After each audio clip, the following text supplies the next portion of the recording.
sont étudiants, professeurs d'université, chercheurs, diplomates ou chefs d'entreprise qui composent la communauté africaine au Japon.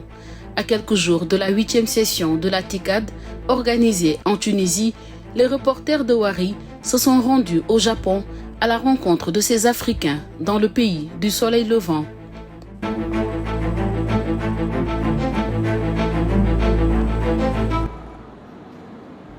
Entre ultra-modernité et tradition, mêlant style ancien et innovation, Tokyo, la capitale du Japon, se donne à découvrir, à admirer et à visiter. Une ville gigantesque qui allie harmonie et raffinement, avec un mélange parfait de gratte-ciel aux néons lumineux et de temples historiques et anciens. Tokyo, c'est aussi la porte d'entrée du pays du soleil levant, troisième puissance économique mondiale et une terre d'accueil pour beaucoup d'Africains. Parmi eux, Dr Sing Fei, natif de Yengele dans la commune de Niakhar, au centre-ouest du Sénégal. Chef de la section Amérique du Nord à l'Institut de formation diplomatique du ministère des Affaires étrangères du Japon, Sing Fei est aussi professeur d'anglais depuis 2011 au Graduate School of Public Policy de la prestigieuse Université de Tokyo. C'est une vie assez intéressante, je crois. Quand je suis arrivé, c'était un peu difficile au départ parce que je ne parlais pas du tout le japonais. Mais petit à petit, avec les efforts, j'ai pu quand même acquérir le japonais. Et je crois qu'une fois une langue acquise, on peut s'adapter et vivre partout. Sur le plan du travail, je suis complètement satisfait et d'abord surpris parce que cet été, le gouvernement japonais m'a conféré une distinction, une décoration. En anglais, en français, c'est l'ordre du trésor sacré, rayon d'or avec ruban de cou. Donc j'en suis très fier. Dr Sing Fei, c'est un parcours académique et professionnel riche d'une quarantaine d'années. Son doctorat d'anglais obtenu à l'université Cheikh Anta Diop de Dakar, Sing Fei prend la direction des États-Unis au début des années 80. Après avoir servi en tant que professeur titulaire de français à l'Institut de formation diplomatique du département d'État américain à Washington, D.C., il fait le pari de changer d'horizon et de vie en quittant les États-Unis pour le Japon en 1992. Un pari qui s'est avéré gagnant 30 années plus tard. Avant de venir ici, on m'avait dit, je travaille à la Banque mondiale, et on m'a dit, mais pourquoi tu laisses ce bon poste pour aller au Japon? Faire quoi? Une fois au Japon, les Japonais ne vous accueilleront pas. Ce sont des gens très fermés. Et donc, vous allez peut-être perdre votre temps. Vous n'allez même pas être invité à une maison.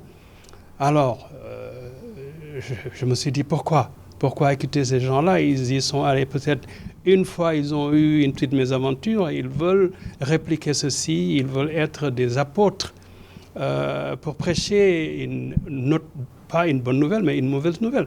Alors, je suis venu. Conséquence, aujourd'hui, je suis très satisfait. Nous quittons le cadre studieux de l'Université de Tokyo pour les locaux du groupe Nafken Associates, logés dans un parc industriel à Yashio, préfecture de Saitama, à une trentaine de minutes de voiture de Tokyo. Les véhicules démontés, les moteurs et les déchets de fils électriques sont entassés dans l'usine de recyclage de l'entreprise.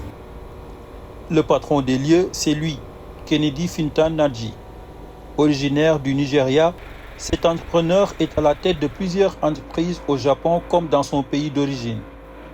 I have lived in Japan here for 30 years. Je vis au Japon depuis 30 ans et je suis dans le recyclage de voitures et dans l'investissement dans les TIC.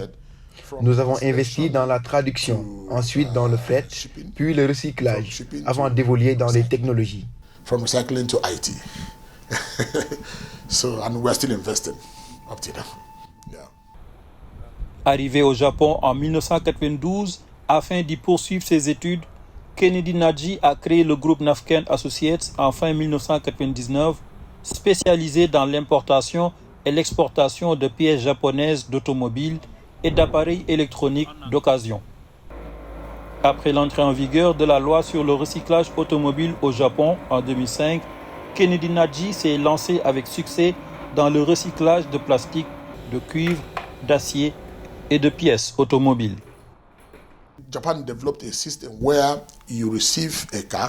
Le Japon a développé un système de recyclage où lorsque vous recevez une voiture, vous rendez compte d'abord au gouvernement. Ensuite, vous devez vider tout le carburant, car comme vous le savez, les produits pétroliers favorisent l'effet de serre.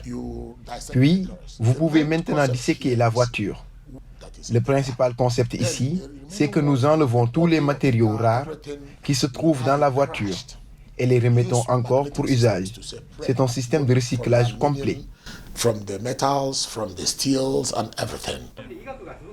La communauté africaine au Japon est constituée de profils divers et variés.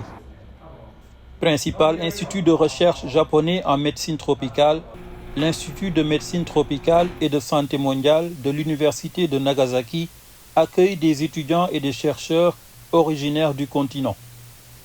We have lots of students from Africa. Nous accueillons beaucoup d'étudiants africains. Mon laboratoire est orienté vers les études pour mieux comprendre la biologie des virus du paludisme. Nous voulons utiliser ces connaissances pour apporter des solutions au paludisme en Afrique, surtout dans les régions où il est endémique. Un des sujets concerne les mécanismes de résistance de ces médicaments face au paludisme. Si ces souches sont résistantes, c'est une mauvaise chose car cela veut dire que nous ne pouvons plus utiliser les médicaments actuellement disponibles. Je pense qu'il est important de former les étudiants africains, surtout dans le domaine des maladies tropicales, puisque cela les concerne directement et ils ne peuvent pas toujours compter sur les autres pour développer des remèdes. Il faut les aider à acquérir les connaissances nécessaires et ensuite développer les outils requis pour régler eux-mêmes ces problèmes-là. Pour la plupart, boursiers de l'initiative AB, African Business Education Initiative for Youth, ces jeunes Africains découvrent un nouvel environnement, une nouvelle culture du travail. I choose to come here because Nagasaki University has a good reputation. J'ai choisi de venir ici, car cette université est réputée en ce qui concerne les maladies infectieuses. Et je me suis dit que je pourrais acquérir ici des connaissances qui pourraient me servir dans le futur. C'est la raison pour laquelle j'ai choisi de venir au Japon. In my work, so then I decided to choose to come here. Ce qui nous a amenés ici, c'est essayer d'acquérir le plus de connaissances afin de pouvoir les appliquer chez nous, dans nos communautés. Comme vous le savez, nos recherches académiques sont assez limitées en Afrique. Et donc, la meilleure chose à faire, c'est d'apprendre les bonnes pratiques chez les meilleurs et ensuite, soit travailler dans des instituts de recherche, soit transférer ces connaissances aux futures générations de chercheurs. Le Japon est un pays réputé pour la discipline légendaire de sa population, sa capacité de résilience presque naturelle, mais aussi pour son très haut niveau de développement technique et scientifique. De quoi répondre aux fortes attentes des jeunes professionnels africains en formation à l'université de Nagasaki. La principale différence entre le Japon et le Kenya, c'est que même si chez nous l'État finance la recherche, il le fait vraiment de manière minimale.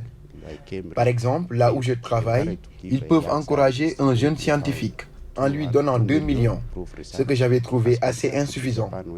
Mais ici au Japon, l'État fait beaucoup dans la recherche et encourage aussi les compagnies privées à collaborer avec les instituts de recherche et les universités, ce qui nous manque un peu au Kenya et en Afrique. Nagasaki University. L'université de Nagasaki est une des plus célèbres en ce qui concerne la médecine tropicale, un domaine qui a toujours été ma vocation première depuis mon cycle académique. Aussi, l'Institut de l'Université de Nagasaki dispose d'un grand laboratoire dont les recherches sont orientées vers le paludisme. Et c'est là-bas que j'ai eu à travailler. Et comme vous le savez, c'est une des maladies les plus négligées en Afrique, d'où mon choix de venir ici. Les Japonais, ils ont une mentalité de travail. Ce sont des gens qui travaillent beaucoup. Parfois, on quitte les laboratoires très tard et comme on est étudiant, on a des expériences qu'on fait. Ça peut vous prendre la nuit Comme par exemple, vous devez changer des milieux de culture, suivre la croissance de vos plasmodiums. Si vous l'avez mis très tard, alors vous êtes obligé de rester très tard parce qu'il faut changer après et suivre, etc. Et vous trouverez toujours quelqu'un dans le coin qui travaille. Vous n'êtes pas seul au labo.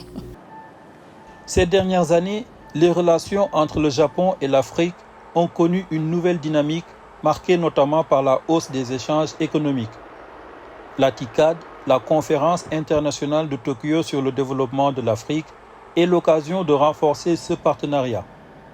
Et à quelques jours de la 8e édition de cette conférence, qui se tiendra pour la 2e fois sur le sol africain fin août à Tunis, nous avons rencontré l'ambassadeur de la Tunisie au Japon pour faire le point sur cet important événement.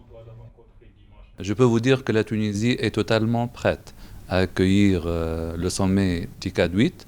Le gouvernement tunisien a mis tous les moyens dont il dispose pour garantir les conditions de succès de ce sommet. Comme vous le savez, la Tunisie a été choisie pour abriter le sommet TICAD 8 en 2020. Et dès lors, le processus préparatoire a commencé avec le Japon, mais aussi avec les autres co-organisateurs. Les relations entre la Tunisie et le Japon sont anciennes et couvrent quasiment tous les domaines d'activité, de la coopération universitaire à la culture, en passant par l'industrie, le commerce et la haute technologie. Signe de la vitalité de ce partenariat économique, le Japon est devenu le 3e investisseur étranger en Tunisie au premier semestre 2021. Les relations diplomatiques ont été établies en 1956, l'année de notre indépendance. Donc, juste 3 mois après l'indépendance de la Tunisie en mars 1956. Les domaines de coopération couvrent le domaine économique, le domaine de recherche scientifique, les échanges humains, le domaine culturel, pour ne citer que quelques exemples. Vivant au Japon depuis plus d'une décennie, le diplomate tunisien est bien placé pour apprécier les relations entre le continent et son pays de résidence. Et à la question de savoir comment les pays africains pourraient s'inspirer du modèle japonais, sa réponse sonne comme une évidence. La première chose, c'est la résilience. Le Japon, c'est un pays qui est justement frappé à maintes reprises par les catastrophes naturelles, y compris les séismes. Je me rappelle de la triple catastrophe de mars 2011. Mais les Japonais ont cette force de caractère et de résilience. C'est un effort de construction continue et de faire face justement aux difficultés. Le deuxième, c'est le travail. Je pense qu'il n'y a pas de secret pour le développement que le travail. Le travail bien fait, pas n'importe quel travail, mais le travail bien fait d'une façon continue, d'une façon organisée aussi. Il y a ce qu'on appelle le kaizen. Le kaizen, c'est une notion japonaise d'organisation dans le milieu de travail. Le troisième, si je pourrais le qualifier par l'harmonie. L'harmonie justement entre l'histoire et la modernité. Dans un contexte de défis mondiaux d'ordre sanitaire, économique, environnemental et géostratégique, le Japon se positionne plus que jamais comme un partenaire clé de l'Afrique afin de garantir la sécurité humaine et le développement durable. Et nul doute que les Africains du Japon contribueront grandement à raffermir les relations entre leur terre d'accueil et leur terre d'origine.